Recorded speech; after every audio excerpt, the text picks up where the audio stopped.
મહેસાણામાં ભાજપના ઉમેદવાર હરિભાઈ પટેલે ઉમેદવારી નોંધાવી। આજ રોજ સવારે મોઢેરા ચોકડી નજીક વિમલ પાર્ટી પ્લોટ ખાતે હરિભાઈ પટેલે સભા યોજી હતી। ત્યારબાદ તેઓએ રેલી સ્વરૂપે મામલતદાર કચેરી ખાતે આવી ઉમેદવારી ફોર્મ ભર્યું હતું। આ સભા દરમિયાન પૂર્વ નાયબ મુખ્યમંત્રી નીતિનભાઈ પટેલ, આરોગ્ય મંત્રી ઋષિકેશ પટેલ સહિત તમામ ધારાસભ્યો ઉપસ્થિત રહ્યા હતા।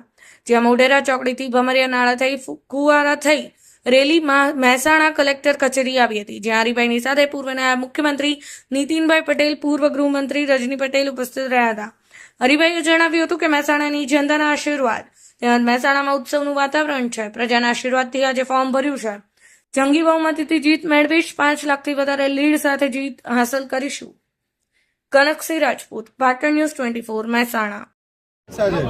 આજે આપ સૌ જોઈ શકો છો, દેશના લોકપ્રિય પ્રધાનમંત્રી શ્રી નરેન્દ્રભાઈ મોદી સાહેબને ત્રીજી વખત પ્રધાનમંત્રી બનાવવા માટે જે આજે મહેસાણા જિલ્લાના સૌ નાગરિક ભાઈઓ અને બહેનોમાં તનગનાટ છે અને ભવ્ય લીડ 5 લાખ કરતાં વધારે લીડે જીતાડવા માટે સૌએ કમર કસી છે।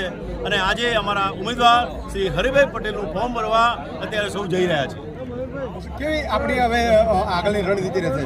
આગળની રણનીતિ વિકાસના કામો, વારસો પણ જાળવ્યો છે, વિકાસ પણ કર્યો છે।